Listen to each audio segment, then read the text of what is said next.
7º ano, tudo bem? A gente hoje vai dar continuidade à nossa matéria, tá bom?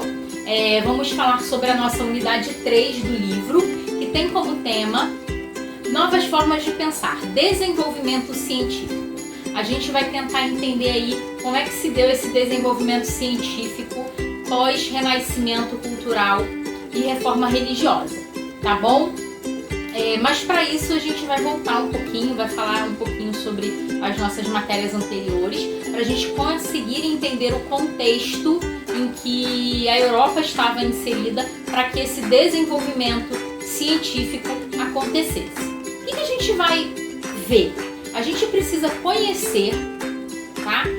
Quais foram as consequências das transformações culturais que passam pelo Renascimento, o humanismo e a reforma religiosa a partir lá do século XIV, tá? A Revolução Científica, ela se dá no século XVII, tá bom? Não é uma coisa assim que acontece logo em seguida, não. Mas essas mudanças que acontecem lá no século XIV, elas têm um impacto grande nessa revolução que acontece no século XVII. Várias foram as transformações que promoveram o desenvolvimento do pensamento científico, tá? Eu vou citar 4 delas, tá bom? A primeira, a gente tem o renascimento cultural e o antropocentrismo, tá? Essas duas coisas, elas são responsáveis pelo processo, tá? Que promoveu mudanças na necessidade de ver, reconhecer e pesquisar a natureza, tá bom? Então, essa necessidade que aparece durante o renascimento cultural e o antropocentrismo vai ter impacto direto na questão da revolução científica. Uma outra coisa, né, a questão número 2, são as inovações tecnológicas, tá? A principal é a prensa, né, que a gente viu lá no Renascimento, que foi uma máquina que foi modificada por Johann Gutenberg, tá? Ela foi a primeira máquina padronizada que foi produzida em série, tá? E qual é a importância dessa prensa? Ela permite, tá, a divulgação não só das ideias humanistas, como do protestantismo, certo? Além de facilitar a publicação da Bíblia nas línguas nacionais. Depois disso, a prensa ela se torna importante porque ela barateia os livros, né? Não que o livro fosse uma coisa muito barata, mas a prensa faz com que ele se torne mais barato do que na época lá da Idade Média, onde os livros eram feitos à mão, tá? Então ela faz com que as pessoas consigam ter acesso mais fácil a livros, tá? Em terceiro lugar, nós temos a reforma religiosa. Essa reforma, ela promove, né, a questão do espírito crítico, tá? O que faz com que muitos pensadores e cientistas percebam que eles não têm a necessidade, né, de concordar com os dogmas católicos, que eles podem sim discordar e que isso não seria o fim do mundo, né? Então a reforma religiosa, ela vem para ampliar esse pensamento, para abrir os olhos em questão do que se deve ou não levar em consideração para esses cientistas, tá? Essa percepção desses cientistas faz principalmente com que eles deixem de lado algumas coisas que a igreja pregava. Uma delas era que, como eu já tinha falado anteriormente, né, nas matérias anteriores, era que, por exemplo, fazer uma autópsia seria uma profanação do corpo, tá? Então, assim, como eles deixam de ter essa questão do dogma da Igreja Católica, eles passam a entender melhor e a se permitir fazer algumas práticas que a Igreja Católica pregava que não podia. Em quarto e último lugar, nós temos a consolidação dos estados modernos, tá? essa consolidação, ela provoca nos governantes um desejo, tá? De acumular riquezas, né? E gerar também conhecimento. Isso leva esses monarcas, né, a apoiar o desenvolvimento científico, né? O desenvolvimento dos estudos, a ajudar na questão financeira para que esses cientistas consigam se dedicar a esses estudos e a essas pesquisas, tá? O que faz com que muitos deles consigam avançar nessas questões. Nesse contexto, tá, surge duas correntes filosóficas: o racionalismo e o empirismo moderno, tá? As duas correntes, elas surgem, tá, fazendo a mesma pergunta, tentando responder a mesma pergunta. Que pergunta é essa, professora? A pergunta é: como o ser humano conhece o mundo e obtém conhecimento? Como é que nós conseguimos conhecer o mundo? Como é que a gente obtém esse conhecimento? Né? As duas chegam à mesma conclusão, tá? Que é através da observação e da experiência. Mas exatamente nesse ponto da experiência é que elas divergem, tá? Elas divergem na forma como o ser humano era entendido. Para o racionalismo, que era um sistema filosófico que pretendia fundar os princípios religiosos nos dados fornecidos pela razão, eles achavam sim que o ser humano chegava a esse conhecimento através da observação, mas que para essas observações terem sentido, precisava de uma experiência religiosa, tá? Então eles iam para esse caminho das questões religiosas. No caso do empirismo moderno, também é um sistema filosófico, né? Só que ele atribui exclusivamente a origem dos conhecimentos à experiência dos sentidos, né? Eles chegam à conclusão de que através da observação e da experiência dos sentidos é que o ser humano chega até o conhecimento, tá? Então por isso que eles divergem.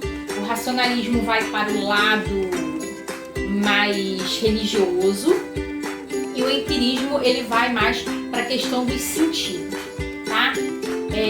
Com base nesse cenário, teve início a chamada Revolução Científica do século XVII. Essa revolução, ela foi um aprofundamento das transformações iniciadas um século antes, tá? No campo das ciências. Ela contribui para o desenvolvimento de novos conhecimentos em áreas como astronomia, física, matemática, biologia, medicina, artes, arquitetura, tá? É um campo muito grande. Geografia, a questão dos mapas, tá? Tudo isso faz parte dessa revolução científica. Os cientistas, eles acreditavam que todo fenômeno natural poderia ser expresso pela matemática, tá? E que a pesquisa científica, né, e seus resultados deveriam ser independentes das autoridades religiosas. Assim, eles estavam sempre buscando uma objetividade científica. E a gente vai conversar agora um pouquinho sobre esses campos, né, das ciências e vamos nos aprofundar um pouquinho mais nessas mudanças aí que acontecem nesses campos científicos, tá? A gente vai começar pela astronomia, tá? Ela começa a sua mudança lá no século III, tá? Com um cara chamado Aristarco. Aristarco, ele já havia desenvolvido uma teoria na qual o Sol seria o centro do universo, isso lá no século III, tá? Só que essa teoria ela só começa a ser aceita a partir do século XV, quer dizer, com 12 séculos aí de diferença. O nosso amigo, sabe, o Nicolau Copérnico, que a gente viu lá em Renascimento? Então, baseado em Aristarco, tá? Ele desenvolve a teoria heliocêntrica, tá? Que é a ideia de que o Sol é o centro do universo. Em 1608, Hans Lippershey, ele é um fabricante, né, de lentes, e ele constrói o primeiro instrumento para observação de objetos à distância, tá? Que fica conhecido como telescópio, tá? Então, é Hans Lippershey que inventa o telescópio. Galileu Galilei, né, o nosso amigo lá que a gente também viu lá em Renascimento Cultural, ele aperfeiçoa esse telescópio, tá? E é o primeiro ser humano a utilizar esse telescópio para observar o céu noturno, tá? Ele começa a fazer aí investigações astronômicas. Então ele usa esse telescópio para sair do campo da teoria em que se encontrava Aristarco e Nicolau Copérnico, né? E ele começa de fato a observar os astros. Galileu Galilei, ele identifica através dessas observações diversos fenômenos astronômicos, tá? Ele observa, por exemplo, manchas solares, crateras e relevos lunares, as faces de Vênus, os principais satélites de Júpiter. É ele que identifica a natureza da Via Láctea, assim como a concentração de incontáveis estrelas, tá? E é ele que comprova a teoria de Nicolau Copérnico, tá? O nosso amigo lá atrás, no século XV, tá? Em 1609, um cara chamado Johannes Kepler, tá? Ele formula as 3 leis fundamentais da mecânica celeste, tá? Ela é denominada como leis de Kepler. Essas leis explicam as órbitas dos planetas, certo? Décadas depois, lá em 1687, quase 80 anos depois, Isaac Newton, né? Vocês já devem ter ouvido falar em Isaac Newton. Com base nas obras de Galileu Galilei e de Kepler, ele formula a lei de gravitação universal, tá? Ele explica o movimento de todos os corpos do universo, tá? Então a lei de Isaac Newton, ele explica isso. Ela explica isso. Como é que se dá aí o movimento dos corpos do universo, tá bom? Na medicina, tá? Também houveram aí mudanças, né, na questão da pesquisa e tudo mais. Essa mudança ela começa em 1628 com um cara chamado William Harvey, tá? Ele é um médico inglês e ele apresenta as suas descobertas sobre a circulação sanguínea e o funcionamento do coração. Tá? Ele é o primeiro cara que começa a observar a questão da circulação sanguínea no nosso corpo e como é que se dá aí o funcionamento do coração. Ele lança um livro que tem como título um tratado anatômico sobre o movimento do coração e do sangue nos animais. Tá? O nome é meio extenso, mas é isso aí mesmo. Esse livro de Harvey, ele é considerado o modelo fundador e o protótipo, tá, do método científico da pesquisa atual. Para você ver como é que foi inovadora essa pesquisa de Harvey, tá? Para isso, ele tinha apenas lupas como instrumentos. E com essas lupas, ele conseguiu deduzir, tá, que o coração é um tipo de músculo. Olha que legal. E conseguiu perceber também a diferença entre veias e artérias. Ele conseguiu diferenciar a diástole e a sístole, tá? E também conseguiu identificar que o nosso sangue é um sistema fechado e circular. Por isso surgiu o nome de circulação sanguínea, tá bom? Na biologia, a gente tem um cara chamado Anton van Leeuwenhoek. É um nome estranho mesmo, tá? Ele contribui para o melhoramento aí do microscópio e foi o primeiro a fazer observações microscópicas de materiais biológicos, como embriões de plantas, glóbulos vermelhos do sangue, né? E espermatozoides presentes aí no sêmen dos animais. Além disso tudo, é ele que identifica a existência de micro-organismos, tá? Como os protozoários. Até então não se sabia da existência desses micro-organismos, tá? É com Anton que a gente descobre a existência desses micro-organismos. Esses avanços, né, científicos, eles só foram possíveis, como eu já tinha falado anteriormente, graças ao apoio dado pelos monarcas aos pesquisadores do século XVII, tá? Eles promovem aí a fundação das primeiras instituições científicas, tá? Aonde esses cientistas podem se dedicar somente aos estudos e o aprimoramento dessas ciências e desses campos científicos, beleza? Na arte, a revolução passa por um tipo de arte específico, tá? Que é o barroco, tá? Esse barroco, né, ele constitui uma reação ao racionalismo. Artistas e escritores, músicos, eles dão maior importância à questão da espiritualidade, da imaginação e da fantasia.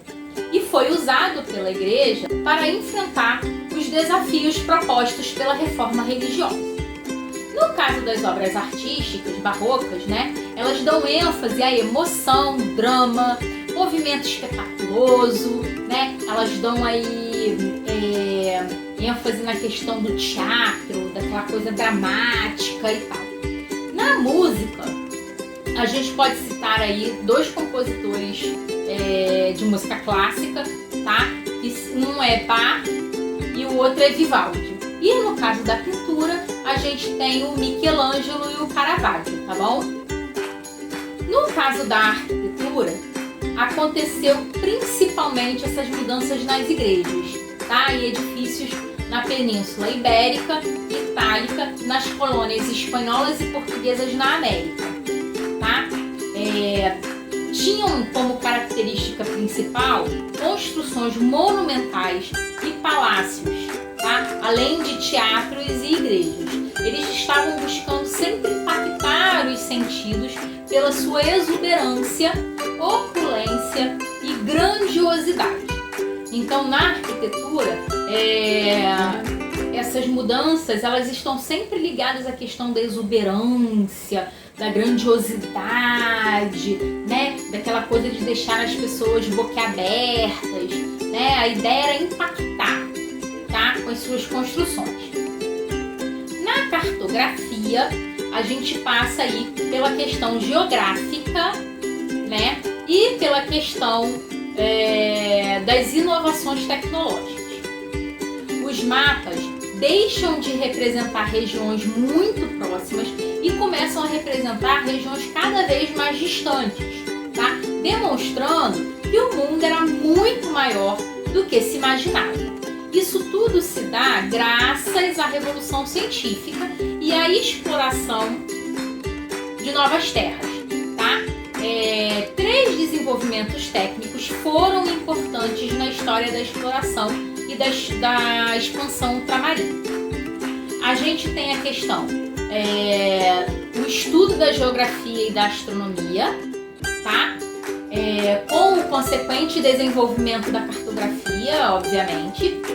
A gente tem aí a questão da evolução da construção naval, né? A evolução dos navios, o melhoramento dos instrumentos para navegação, tá? Que a gente já tinha visto também na expansão marítima. E, por último, o aperfeiçoamento de armas de fogo, em especial a artilharia naval, tá? Então, assim, a evolução científica, ela perpassa por todos esses quesitos, tá? revolução que nós conseguimos hoje ter tanta evolução tecnológica, tanta evolução científica, tá? Se não fosse essa revolução que acontece lá no século XVII, muito provavelmente nós estaríamos ainda um pouco atrasados em relação a algumas descobertas, tá? Principalmente no campo da medicina, né? Parece meio bobeira as coisas que foram descobertas no século XVII, mas são essas descobertas que nos ajudam a entender muitas coisas, né? E entender como é que funcionam muitas coisas, não só no corpo humano, como também na questão das doenças, como é que ela se dá, como é que esse micro-organismo funciona no nosso corpo, o que a gente pode fazer para combater esse micro-organismo e assim a gente conseguir dar andamento na melhoria de qualidade de vida do ser humano e também no tempo, na expectativa de vida, tá bom? A gente vai encerrar por aqui, né? A nossa aula hoje foi curtinha. Eu vou deixar aqui o nosso exercício que vocês vão fazer, a gente vai corrigir na nossa próxima aula ao vivo. Espero vocês na nossa aula, né? Tô com saudade, sempre gosto de ver vocês na nossa aula, tá? E nessa nossa aula a gente mata um pouquinho a saudade e conversa um pouquinho e tira as dúvidas que vocês podem ter aí em relação a essa matéria, tá bom? Beijo e até a nossa próxima aula.